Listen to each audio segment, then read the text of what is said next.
네, 매주 월요일 포트폴리오를 새롭게 짜보도록 하겠습니다. 유동원의 글로벌 포트폴리오. 이 시간 유한타증권 글로벌 인베스트먼트 유동원 본부장과 함께합니다. 어서 오세요. 안녕하십니까?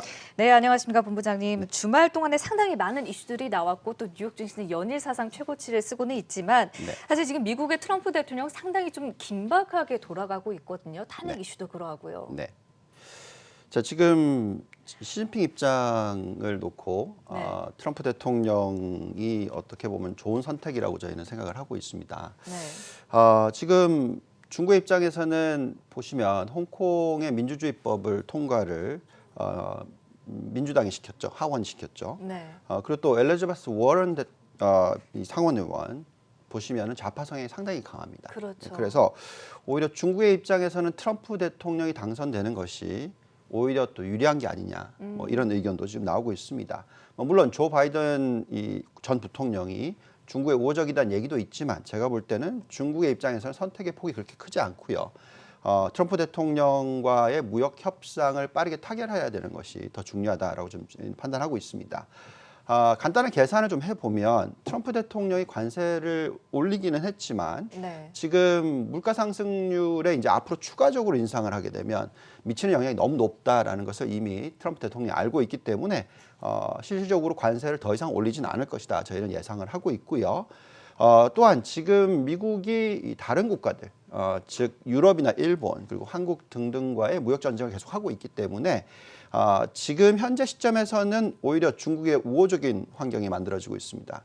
다르게 생각해 보면 전 세계가 다 중국을 공격하고 있다면 중국의 입장은 상당히 어려워지겠죠. 그래서 제가 볼 때는 지금 현재는 민주당의 움직임을 보고 있으면 중국에 대해서 굉장히 강경하게 나오고 있기 때문에 오히려 트럼프 대통령이 중국에는 더 좋은 선택이 아닐까라는 생각도 하게 됩니다. 네, 제가 주말 동안 흥미롭게 봤던 외신 기사 중에 하나가 특히나 최근 이제 지지율을 본다 하면은 민주당의 엘리자베스 워런 상원 의원의 지지율이 상당히 높아지고 있고 이런 강경한 이제 입장 때문에 정책 관련해서 특히나 미 증시 역시나 좀 타격을 많이 받을 것이다 이런 내용도 보이더라고요. 네.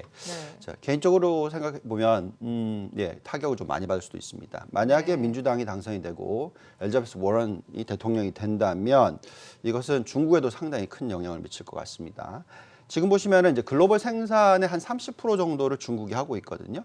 이는 글로벌 경제 규모는 한 15%인데 거의 2배 수준의 생산을 하고 있죠. 그런데 가장 큰 소비 시장이 침체가 온다. 이렇게 되면 큰 문제가 터질 수도 있죠. 지금 이 엘리자베스 워런이 얘기하는 내용을 보면 상당히 이 분배적 소득 주도 성장을 얘기를 합니다. 무슨 얘기를 하냐면 최저임금을 2배로 올려야 된다. 뭐 그러면서 임금 상승률을 큰 폭으로 인상시키겠다. 뭐 이런 내용들이 나옵니다. 근데 우리가 경험했지만 이 소득 주도 잘 안 되죠. 이게 상당히 어려워질 수도 있습니다. 일시적으로는 뭐 소비가 늘어날 것 같이 보이지만 실질적으로 경기 침체를 만들어낼 수도 있다라고 생각을 하고 있습니다. 그래서 민주당이 좀 더 리스크가 크다, 위험도가 더 크다 생각하고 있고요. 하지만 그래도 다행스러운 것은 그것도 2021년이니까 당선이 된다 하더라도 그런 정책이 이루어지려면 2021년이 돼야 되니까 지금 현재는 스위스팟이다.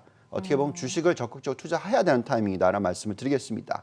자, 지금 중국의 입장에서는 미국의 공격이 감당 가능한 수준이기 때문에 어떻게 보면 여유를 가지고 4차 산업혁명 관련된 업종들을 부양하는 정책을 쓰고 있다라고 보시면 되겠고요.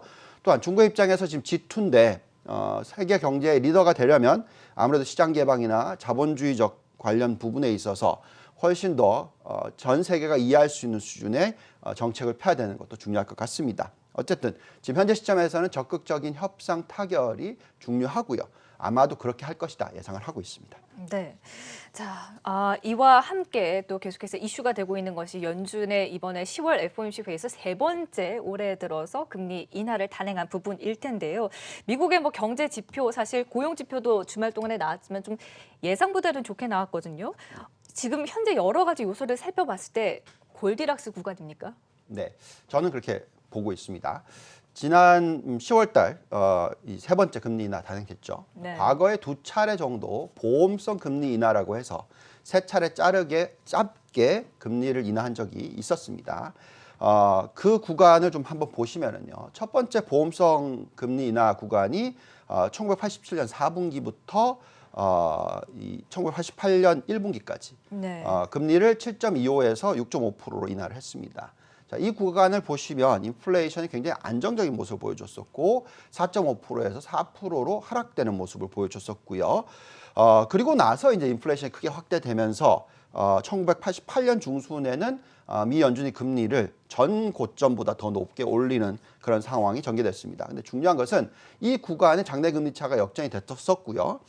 그리고 또 미국 증시는 상당히 큰 폭의 상승을 했고요. 네.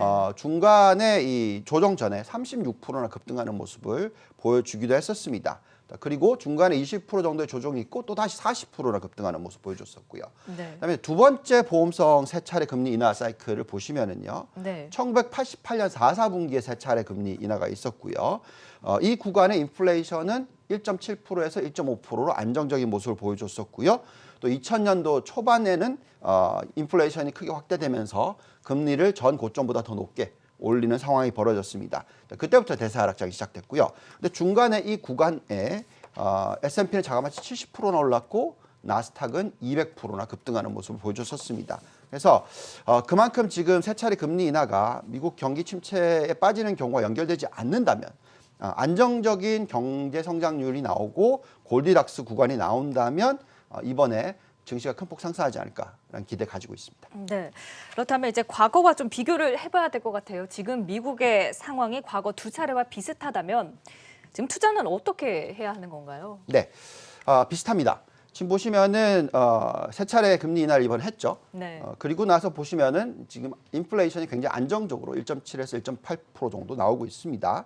또한 임금 상승률도 보시면 고점 3.4% 시간당 임금 상승률에서 계속 지금 하락을 해서 2.9%까지 찍었다가 한 3% 정도 수준에서 유지가 되고 있습니다. 네. 자, 이렇게 된다면 결국은 명목 경제 성장률이 3.5% 수준은 충분히 나올 수 있는 그런 시기고요. 결론을 내리면 현재는 골디락스 구간이다라고 말씀을 드리겠습니다. 네. 또 보시면은 미국의 이 대차 대조표라고 하죠. 연준의 네. 대차 대조표가 크게 확대가 되면서 4조 달러 이상으로 올라서는 모습 보여주고 있고요.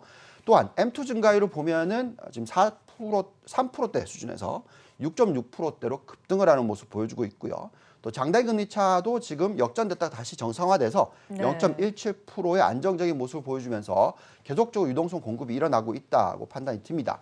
여기에 10년 국채 금리도 안정적인 박스권을 유지하고 있는 상황이 되겠습니다. 그래서 올해 상반기부터 3분기까지는 어떻게 보면 채권의 매력도가 상당히 높았고 수익률이 그렇죠. 좋았죠. 네. 근데 이번 4, 4분기는 주식의 매력도가 훨씬 더 높아지는 구간이다라고 생각하고 있고요. 네. 즉 골디락스 구간에서는 주식 투자를 적극적으로 하실 필요가 있다 말씀드리겠습니다. 자, 그렇다면 이런 구간 내에서 뭐 성장주, 가치주 지금 뭐 어떻게 봐야 되는가 이에 대해서 상당히 좀 의견도 분분한데 어떻게 보십니까? 네, 보통 이제 대세 하락장이 시작되려면 저희가 생각할 때는 임금 상승률이 크게 확대가 돼야 된다라는 얘기를 해드리고 있고요. 또한 미국의 경제 참여율, 인구 경제 참여율도 큰 폭으로 상승을 해야 된다라고 생각하고 있습니다. 닷컴 버블이 붕괴되기 전 2000년도 1, 4분기가 되면 그때 보시면은 경제 참여율이 67.3%나 됐었고요. 또 임금 상승률도 5%대 후반, 6%대에서 9%대까지 급등하는 모습을 먼저 보여줍니다. 네. 그렇게 되면서 이제 기업 이익이 큰 폭으로 하락하고 이에 따라서 대세 하락장이 시작됩니다. 근데 그 사이에 거품이 만들어지죠. 자, 이때 보시면 결국 1998년 4, 4분기부터 2000년 1, 4분기까지 이때까지의 대부분의 큰 폭의 상승이 나타나면서 네. 어떤 업종과 지수가 큰 폭으로 상승했는지 보면 당연히 IT 업종, 네. 바이오 업종, 그렇죠. 그리고 나스닥 지수였습니다. 그래서 아직까지는 지금까지는 계속적으로 성장주 위주의 투자 전략이 적절하다라고 판단을 하고 있습니다. 자, 특히 지금 개별적으로의 지수들의 상승 여력을 저희가 분석을 해보면은요, 지금 나스닥이 가장 높은 상승 여력을 보여주고 있다고 말씀드리겠습니다. 51.4%요. 네, 나스닥 100입니다. 그리고 나스닥 전체 지수가 26.6%가 나오고요. 중소형주, 성장주가 많이 포함된 중소형주도 30.5% 나옵니다. 네. 근데 가치주가 많이 포함되어 있는 S&P 500은 그것보다 절반 수준이 안 되는 한 13.5%가 나오고 있습니다. 그래서 저희가 판단할 때는 가치주를 아예 들고 가지 말자 이런 내용은 아니고요. 네. 가치주와 성장주 비중을 놓고 보면 1대2 정도. 그래서 성장주를 2배 이상 더 들고 가는 것이 좋겠습니다. 네, 알겠습니다. 지금까지 해외 투자에 관한 유용한 정보를 드리는 글로벌 포트폴리오 도움 말씀의 유한타증권 유동환 본부장이었습니다. 말씀 고맙습니다. 감사합니다.